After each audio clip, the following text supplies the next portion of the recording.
Y ahora vamos a ir explicando una a una los diferentes tipos de cota que tenemos. El que hemos usado hasta ahora en este capítulo ha sido la cota alineada, que su comando rápido de teclado es DI. Pulsamos DI y ahora ya en el panel emergente tenemos que decirle a qué referencia queremos que nos acote. Vamos a decirle a ejes de muro y aquí si queremos acotar cosas individuales o muros enteros. De momento vamos a explicar la primera opción, referencias individuales, y ya clic inicio y vamos seleccionando los muros y cuando queremos terminar, clic final encima de la línea de cota. Y ya lo tenemos. Vamos a suprimirla, hacemos DI de nuevo y ahora en vez de ejes de muro vamos a darle caras del muro. Y vemos que automáticamente al hacer zoom nos va a ir marcando las caras del muro. Y clic sobre la línea para finalizar. Vamos a explicar ahora cómo acotar un muro entero a la vez. Le damos a cota alineada y ahora en vez de seleccionar referencias individuales damos a muros enteros. Y ahora, muy importante, lo primero, ¿qué línea queremos coger? ¿Caras de muro? ¿Ejes de muro? ¿Qué queremos elegir? Bueno, pues aquí vamos a elegir ejes del muro y tenemos que darle a opciones. Y aquí podemos elegir estas tres opciones.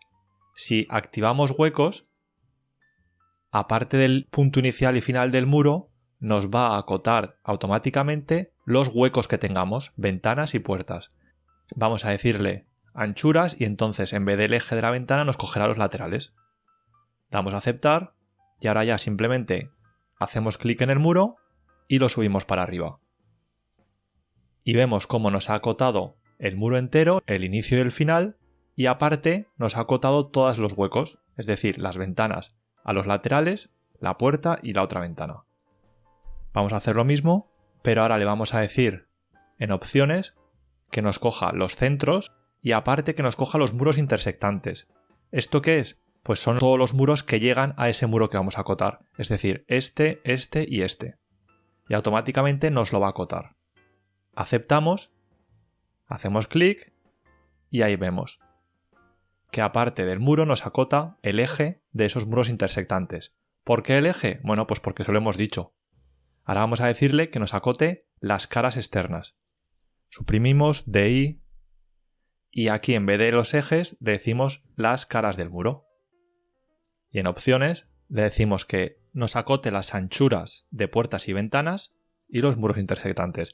Rejilla, si tuviéramos aquí alguna rejilla, pues también nos la acotaría. Como no tenemos, pues no la activamos. Aceptamos, clic inicio y clic final. Y aquí vemos cómo nos ha acotado las caras externas de todos esos muros intersectantes, las caras externas de los huecos, puertas y ventanas y de todo mi muro. Esto es una función súper útil y en un momento acotamos cualquier tipo de plano. Además, tenemos otro acceso rápido en el panel de arriba en este icono, cota alineada. Y al lado está la función para medir. Yo esto no lo utilizo mucho, simplemente tenemos que hacer clic inicio y clic final y ahí ya nos dice la distancia entre esos dos puntos. Yo cuando necesito saber la distancia, en vez de hacer eso directamente hago una línea de detalle con DL o en mi caso que me lo he personalizado para que ese comando aparte de DL funcione con el comando DD, que es más rápido. Entonces haría DD, clic inicio y clic final. Y ahí, al seleccionarlo, ya tendría la distancia. Lo que sí que es bastante útil es la otra, medir a lo largo de un elemento. Esto, por ejemplo, si tuviéramos modelado un trazado de tuberías de saneamiento y quisiéramos medir los metros lineales de tubería, pues haríamos una línea de modelo encima de esas tuberías con arquitectura, línea de modelo,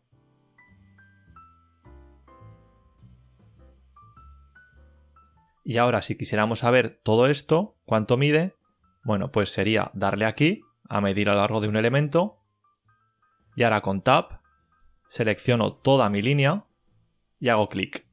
Y ahora con la calculadora pues haría 3100 más 1163 más 3427 en vez de ir midiéndolo uno a uno. Seguimos con la cota lineal, que es muy parecida a la cota alineada.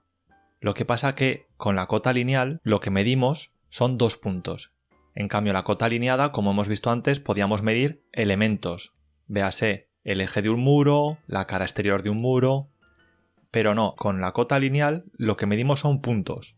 Y además nos va a acotar esos 2 puntos de una forma ortogonal. Es decir, nos va a medir sus distancias en relación al eje X o al eje Y. Vamos a hacer el ejemplo. Damos lineal, nos acercamos y con Tab elegimos el punto. Ahí. El segundo punto vamos a decir este. Y ahora, según cómo movamos el ratón, nos va a acotar aquí en referencia al eje X y si lo movemos hacia aquí el ratón, nos va a medir en relación al eje Y. No nos va a medir la distancia real entre esos 2 puntos. Entonces hacemos clic aquí para finalizar. Es decir, diferencias con la cota alineada. Bueno, pues con la lineal únicamente funciona con puntos de referencia y no cualquier punto de referencia. Solo valen finales de elementos e intersecciones de elementos. Mientras que en la cota alineada puedo acotar puntos con Tab. Y además también nos permite acotar elementos de modelo. Por otra parte, la lineal solo puede acotar en relación al eje X y al eje Y. En cambio, la cota alineada, como vemos aquí, mide directamente la distancia entre esos 2 puntos o elementos. Y nos permite hacer este tipo de cotas en diagonal. De tal forma que es fácil diferenciar cuál es cuál, porque aquí, como vemos, la lineal la representa con una flecha horizontal y aquí la alineada en una flecha diagonal.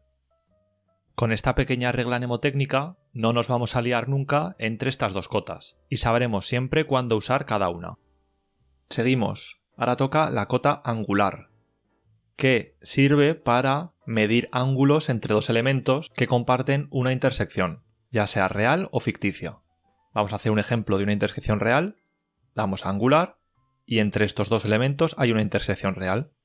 Elegimos la referencia, por ejemplo, caras del muro, y hacemos primer clic, segundo clic y ahora clic final. Y ya nos mide este ángulo. Ahora necesitaríamos seguramente duplicar la cota y hacerla más pequeña. Pero bueno, nos vale como ejemplo. Y en el caso de una intersección ficticia podría ser este muro y este muro. No tiene una intersección real, pero sí ficticia, porque este muro acabaría aquí. Entonces también nos puede medir este ángulo. Lo comprobamos, hacemos angular y le decimos que nos mida entre esto y esto. Y vemos que también nos lo mide. Seguimos con la cota radial, que mide el radio de curvatura de un elemento. Hacemos clic, nos ponemos en una curva y con Tab hacemos clic donde queramos, por ejemplo aquí, y clic final donde queramos posicionarla, por ejemplo aquí. Ahora podríamos editarlo, seleccionándolo y en editar tipo le decimos que la marca sea flecha 20 grados, grosor 3, que esté en cursiva el texto, el tamaño de texto que sea a 1 milímetro, fondo de texto transparente, el tamaño de la marca, es decir, esto 1 milímetro también, y que nos ponga un texto, un prefijo, antes del valor, que nos ponga una R punto, para decir que es el radio. Aplicamos y ahora aquí lo tenemos. Vamos a quitarle un poco el desfase, ponerlo a 0,5 y en el factor de anchura a 0,8. Muy bien, pues aquí lo tendríamos. Seguimos con diámetro, que para ello pues podríamos hacer primero un círculo y ahora en anotar diámetro hacemos clic y aquí lo tenemos. Lo mismo, tendríamos que editarla, hacerla más pequeña y demás. Borramos y esto también lo vamos a borrar. La siguiente cota es longitud de arco, que sirve para medir la longitud de un elemento curvo. Por ejemplo, si queremos saber qué longitud tiene este muro curvo, pues tendríamos que ir a anotar, darle a longitud de arco, ahora hacer clic en qué línea queremos medir, en este caso es la del eje, es decir, esta, hacemos clic encima, y ahora tenemos que hacer un clic inicio y un clic final en cada uno de los extremos de esta línea que queremos medir. Es decir, nos ponemos aquí y simplemente al acercarnos vemos que ya nos sale esa línea azul, entonces tenemos que hacer clic en ella. Primer clic aquí y lo mismo en el otro extremo. Nos acercamos y ya nos aparece esa línea. Entonces hacemos clic en esa línea y ahora ya nos desplazamos y clic final para posicionar la cota. Aquí. Si quisiéramos medir la longitud de la cara exterior, que evidentemente el resultado en vez de 1762 sería un poquito más porque es más larga, pues haríamos anotar, longitud de arco, seleccionamos con Tab la línea que queremos medir, esta, clic, clic en el inicio, clic en el final con Tab y ahora ya nos posicionamos. Y vemos que sale 1840. Perfecto. Seguimos y ahora toca hablar de la cota de pendiente, que es muy útil cuando tenemos cubiertas, suelos inclinados o rampas. Entonces vamos a hacer rápidamente un suelo, rectángulo y finalizamos. Y ahora a este suelo plano le vamos a dar una cota de pendiente y vemos que nos dice que no hay pendiente. Aún así hacemos clic para finalizar y colocar la cota. Y ahora cogemos el suelo y le vamos a dar una pendiente. Vamos a editar su contorno, le vamos a dar una flecha de pendiente con un desfase de 300 milímetros, ¿vale? Y aceptamos. Y vemos que automáticamente ya nos cambia y nos dice que hay esta pendiente, que hay que modificar porque por defecto no está en porcentaje. Entonces tendríamos que darle a editar tipo y aquí en formato de unidades decirle que en unidades nos marque el porcentaje, que nos ponga el porcentaje y si queremos 2 decimales. Aceptamos, aplicamos y aceptamos. Y ahí vemos nuestra pendiente actualizada. Si queremos acortar esta línea, pues en editar tipo, en longitud de la línea directriz le damos a dar 18. Aplicamos, aceptamos y ya vemos que se nos acorta. Y ahora que tenemos esta rampa hecha, vamos a explicar la cota de elevación. Hacemos clic y al pasar por el suelo vemos cómo va cambiando la elevación, desde la elevación 0 hasta la elevación de 300 milímetros, que es la que le hemos dado con esta flecha de pendiente. Entonces, esto es muy útil para saber la elevación de cualquier punto de nuestro proyecto. Y si nos ponemos en una vista 3D y hacemos cota de elevación, vemos rápidamente a qué altura real tenemos puesto cualquier elemento. Es importante definir la base de esta cota. Aquí en editar tipo, en el origen de elevación está puesto punto base de proyecto. Podemos poner punto de reconocimiento y ahora mismo es el mismo porque el punto base de proyecto y el de reconocimiento en este proyecto es el mismo. Pero en el momento que trabajemos con coordenadas compartidas va a ser distinto. Entonces yo recomiendo siempre editar tipo y aquí tener dos tipos. Una que te marque siempre el punto de reconocimiento, por ejemplo, en esta poner punto reconocimiento, duplicarla y en esta poner punto base de proyecto. Y aquí en origen definir como punto base del proyecto. Y para terminar, las cotas de coordenadas de punto nos muestran las coordenadas norte-sur y este-oeste de cualquier punto de nuestro proyecto. Entonces, pues cogeríamos este punto, clic inicio, clic final y aquí lo tenemos. Y de la misma forma que con las cotas de elevación, aquí lo correcto sería tener dos tipos de cota. Una que tenga como origen el punto de reconocimiento y otra que tenga como origen el punto base de proyecto.